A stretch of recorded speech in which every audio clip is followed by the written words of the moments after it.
So any questions or comments for our CFO? Mr. Cohen. Jake Cohen. You already asked one question, but I. It's nice to meet you, Mr. Barrett. This forum, we haven't had this type of access to a CFO in a while, so this is refreshing. I know, Mr. Kelly at the Montgomery County MCA, how does he feel about lending us money without a 2022 corrective action plan and without a 2023 one? Okay, so ultimately, you would have to ask Mr. Kelly that question. Okay. I dealt with him personally on other matters for other towns. I would anticipate that, first of all, we are very close, not to divulge great news, but we're very close to satisfying all the questions that the auditor had in order to get the 23 audit produced. And from what I gather in discussions with him, that the prior CFO's financials held up to his scrutiny, and we could rely upon that annual financial statement that was filed at the end of 2023, in essence, to be good balanced numbers for our books and record. We're going to still discuss those once we get the government audit in. With regard to a corrective action plan, I couldn't speak to that, but having been on a number of calls, both with rating agencies, Standard & Poor's, Moody's, and also with the county when we do this type of thing, I've never been asked by any of those companies.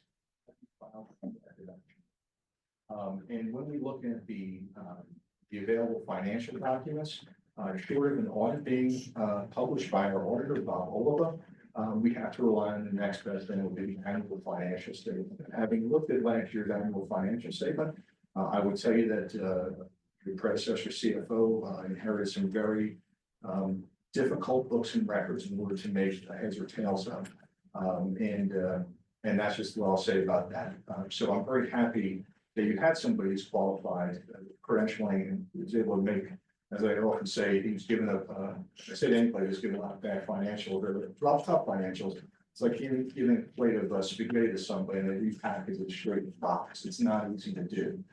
So I'm very happy, and once we get the annual financial statement produced for 12/31/24, we have until the beginning of March to do that. We're working on that in addition to the financial schedules, so that Bob Oliver, who I believe is appointed, he'll actually be able to conduct an audit and not have questions that basically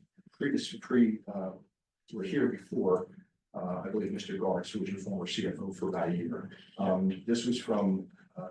I'll just leave it at that. I'm not here to bash anybody. Sure, no. But he definitely did a great job in trying to get things together. The 2025-94 audit corrective plan for 2022. I know Matt wanted to fill us in on this one real quick. Yes, Council President. I know that some folks have been asking about the corrective action plan for 2022. It's finally been done.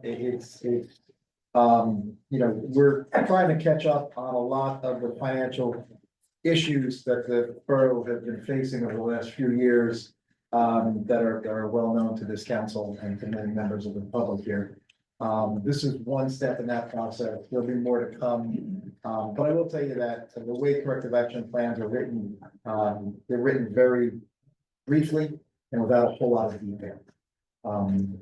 That's by design by our CFO, who I think a lot of you met and had the chance to interact with the last meeting. He'll be coming back to additional meetings as well as we get more into the budget season. But it's our goal to clean up the finances as best as we can and be transparent with the public also as best as we can. Thank you, Council President. Thank you.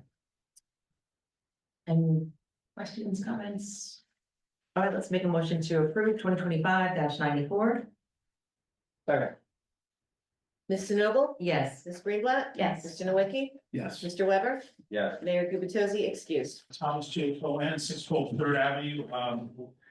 I would like to, I appreciate your comments, Mr. Doherty, on the corrective action plan. You nailed it. It's a pretty base document.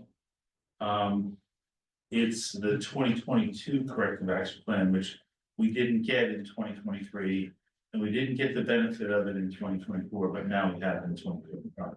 So, I mean, it is such a basic document. Mr. Barrett did a good job, but I'm puzzled as to why this could not have been accomplished a lot sooner. I would recommend it every Bradley Beach resident read it for instant listening.